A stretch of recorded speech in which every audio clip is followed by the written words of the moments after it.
Hi everyone, I'm Rebecca Virginia, and today I have a bunch of honey and bee-themed DIYs to share with you. The best part is they're all super quick and easy, so we're gonna get through them really quickly. Let's start off with the first one, which is this beehive sign. So I know that the Dollar Tree does sell beehive, pretty much wreath frames, I guess you would call them, but I couldn't find one at my store, so I improvised. I took part of a cardboard box from Amazon, and I print out and then cut out onto some yellow scrapbooking paper this beehive. Then I glued it onto our cardboard and cut that out. For the main piece, I loved on this calendar from 2 years ago, but I keep all of my calendars. Also, a little FYI for everyone, the 2025 calendars are out. Haven't seen them at my Dollar Tree, but I've seen them all over Instagram, so make sure you're keeping your eye out for them. But I loved, I believe it was June, the June Honeybees and Flowers Please, and I also think that they did this for the 2023 calendars as well. It's such a cute little sign, so I put down some glue and then placed that on top, but it didn't completely cover my beehive, and I wanted to add in some jute rope. Previously, I had made, using jute and a K-cup, a little miniature beehive. I'll insert a picture of that. So I was kind of mimicking how I did that one. So I'm going all the way around with some of this thick jute rope that you can find in the Crafter Square section of the Dollar Tree, but it didn't quite cover up that yellow scrapbooking paper, so I ended up going in twice all the way around the beehive. With the cardboard box as our backing and then the scrapbooking paper and the calendar image, I have a nice thick sign so I don't have to worry about it being super thin. The cardboard is not ideal. If you can find a wood cutout from Dollar Tree, it's probably best, but you know what? In a pinch, when you don't have a shape that you really need, this works perfectly. I also added a jute hanger, and then I just had a bunch of scraps of fabric. Some had bees on them. I like these yellow polka dots, so I just placed those in the center and had them kind of running down the sign before placing a little bumblebee in the center. I also used my little bumblebee on this DIY. The Dollar Tree came out with bumblebees and ladybugs. They're little wood pieces, and they do have some glue on the back that you just peel off the sticker and then can adhere them. They are so cute. You can find those usually in either the Crafter Square section, or I've also found them in the gardening section of Dollar Tree. I found this plastic jar in the Crafter Square section and thought that the bottom piece kind of reminded me of a honeycomb shape, so I painted that yellow and then the top black. I also cut out this small image that says honey is for sale from another one of my Dollar Tree calendars. They always have the best images. And then to go around the top of the jar, I had black and white gingham, so I placed that around and hot glued it in the back. Of course, had to go back in with our little wood bumblebees. They are just so cute, and it was really easy to just adhere that right on to our plastic jar. And for a finishing touch, I had, like I said, a bunch of this bumblebee fabric, and it was so cute. So I kind of just pretended it was ribbon and made a bow out of it before hot gluing that on to the top of our jar. Next up has got to be the easiest one out of the whole bunch. We're really just putting a sticker on a bottle. So this is a good one if you want to get the kids involved because it's really easy and we have no hot glue. So right now Lidl has out these really delicious sparkling lemonades. I love the bottles. I love the lemonade too, but the bottles are great. The labels come off really easy, which is always appreciated because it's always a disaster when you have to deal with the leftover glue residue after you peel off a label, and then you're left with this really gorgeous large bottle. I found this large bee floral sticker in the Dollar Tree Crafter Square section, and it was great because it was a sticker, not a window cling, but it had a clear background instead of usually it'll have a white background, so it was perfect for placing on a bottle. It really just attached like a window cling would, but is a little bit more permanent since we do have the sticker. And I just cut out, it was one really large sticker, I cut out different areas, and then to make it actually smooth on the bottle, since it is curved, I just went around with my scissors, and at any of the different curvatures I just made little snips, and then that way our sticker was able to stay in place a lot better. But this could be a fun one for the kids. The Crafter Square section has so many different stickers. Give them a bottle, a bunch of stickers, and let them decorate it. To finish it off, I did tuck in some cork fairy lights.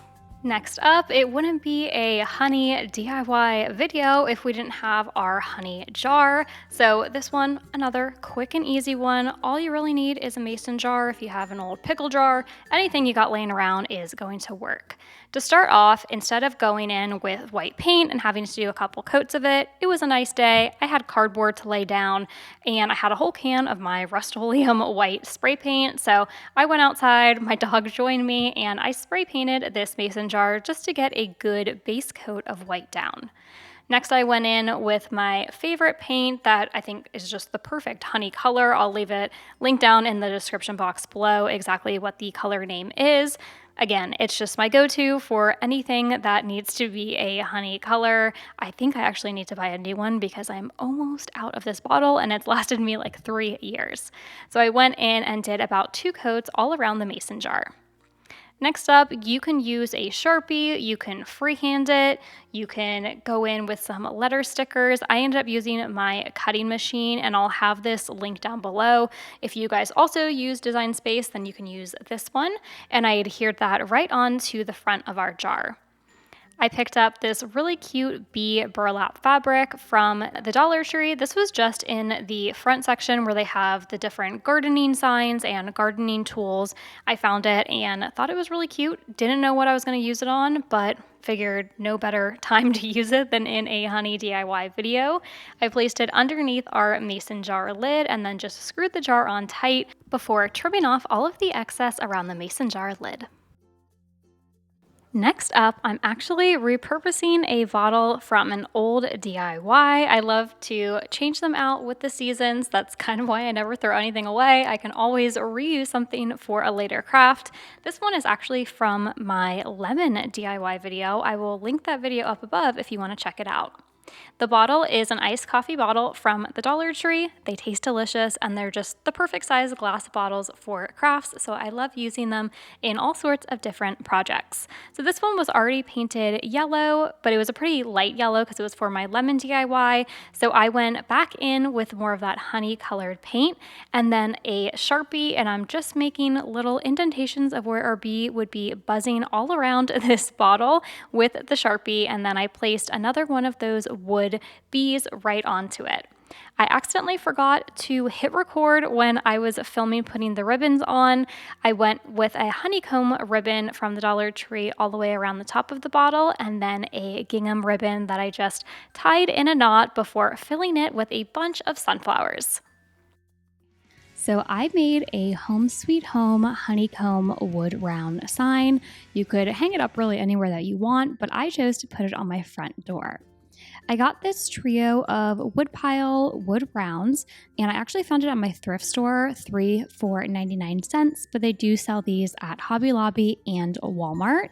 And I just added a quick stain using my Waverly Antique Stain, and then I'm going to be creating the honeycombs. So I cut out this honeycomb pattern using some Oracle vinyl.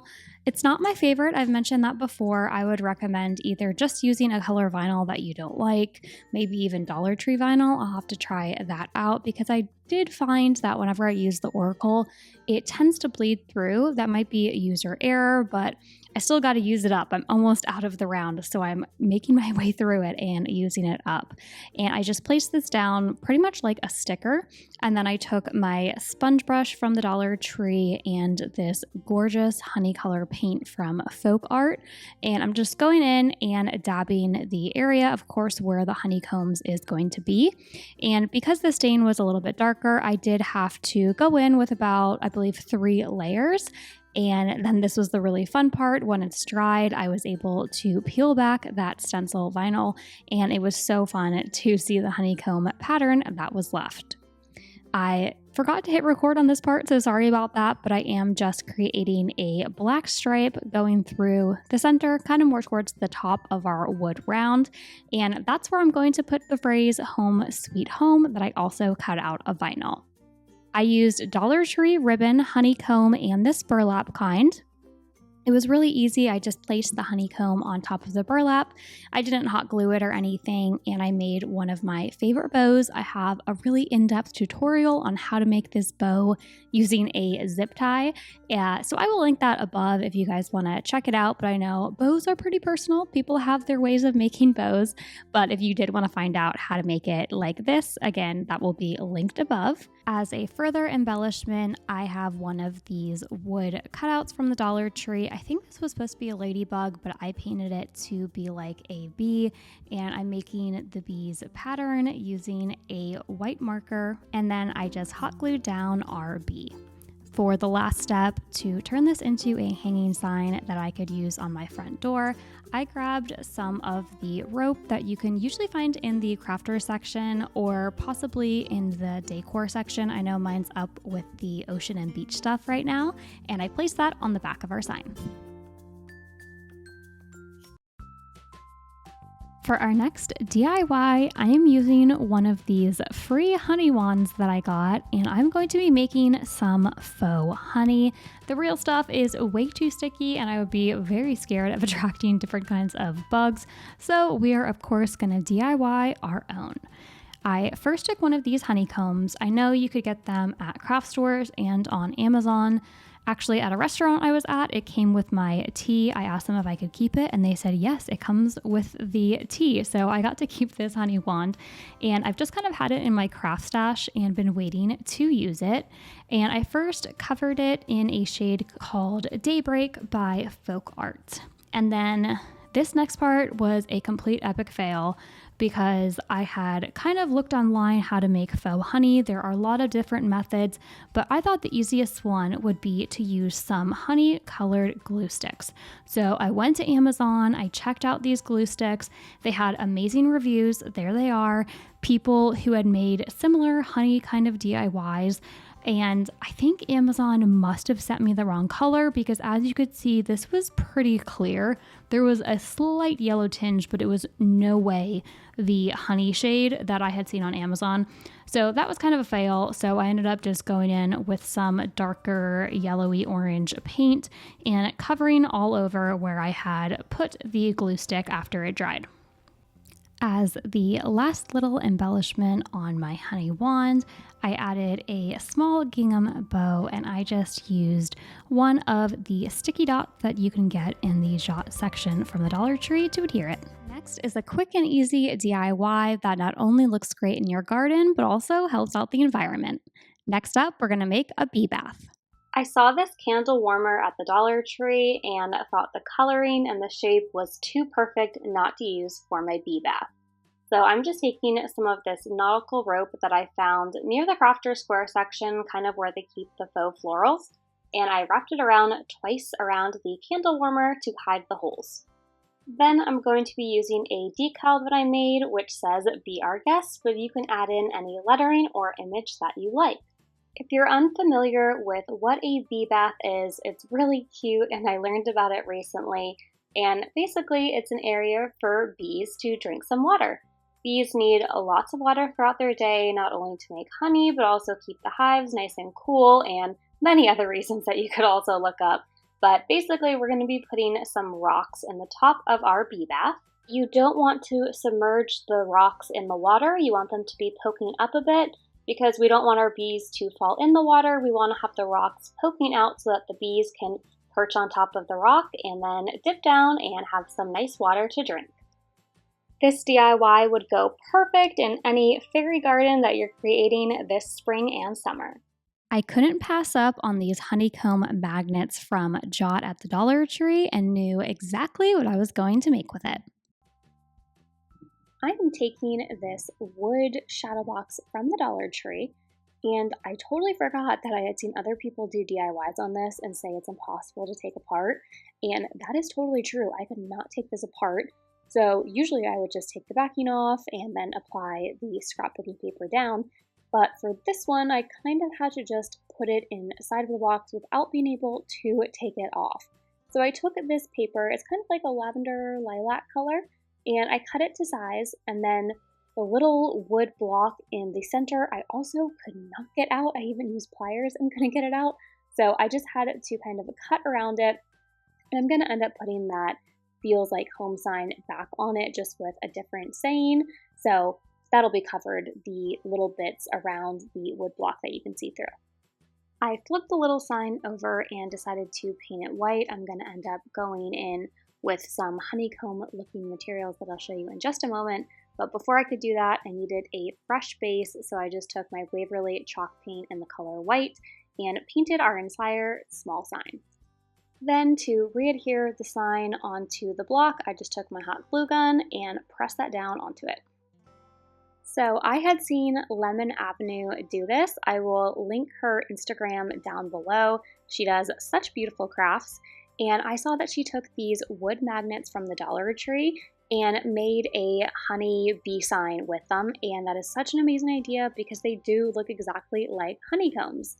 So I'm placing those down on the center. I'll glue them down in just a bit. But first, in the bottom left corner of my wood sign, I wanted to make almost like a little beehive. So I am taking some raffia and just twirling it around my fingers to make a little hive. And again, with the raffia, I wanted to have a nice long bow up at the top. So I'm just making a bow out of it and then adding a bit of hot glue and putting it in the top right corner.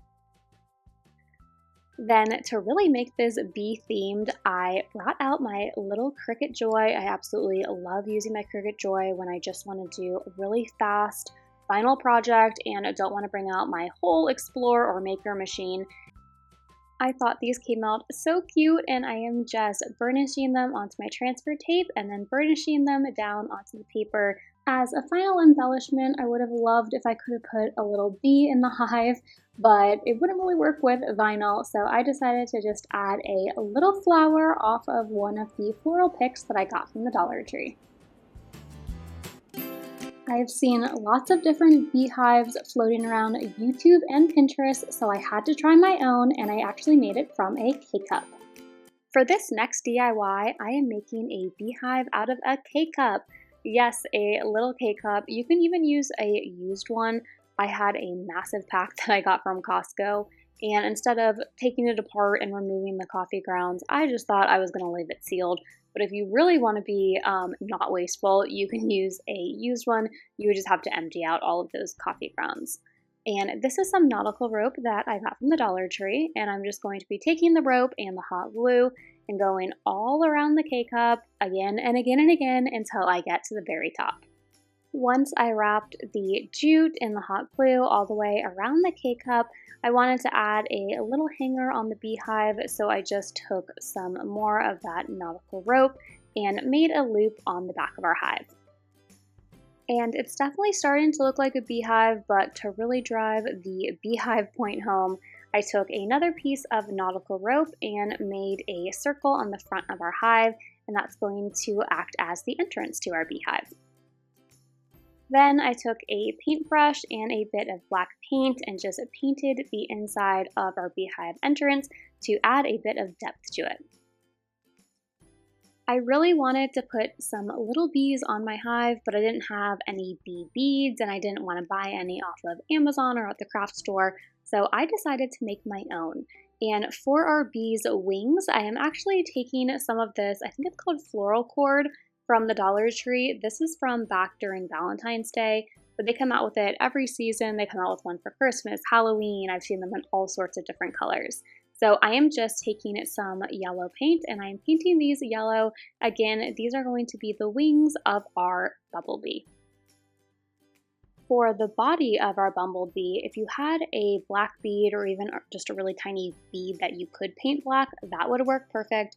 I didn't have any, so I took some white sequins and painted it black. Looking back, I would suggest not painting your sequins because I end up going in with just like a Sharpie marker, and I think that's a lot less messy than using the black paint. I'll show you in just a second. But I end up putting 2 bumblebees on my hive. I just took some hot glue and hot glued down my painted sequins, and then added the wings, again using just hot glue. And the wings cut really easily off the garland. I just cut it off with my little scissors and hot glued it on. And there were some places where the sequins had kind of gotten rubbed off since I used the tweezers to pick up the sequins. So I ended up having to go back in with a black marker. So this is why I would say just hot glue the sequins on whatever color it is, and then go in with a black marker or a paint pen. I did the same thing, adding another little bumblebee, and also added a little bit of florals at the top and a small gingham ribbon. I absolutely love how this DIY came out, and I think it's the perfect size to fit on a tiered tray. Thank you all so much for watching. I will be back next week with my first fall video of 2024. I know it sounds nuts because it's barely the end of July, but all of the stores are getting all of their fall decor out, so I want to get you guys some ideas so that you'll have those in your mind when you're shopping.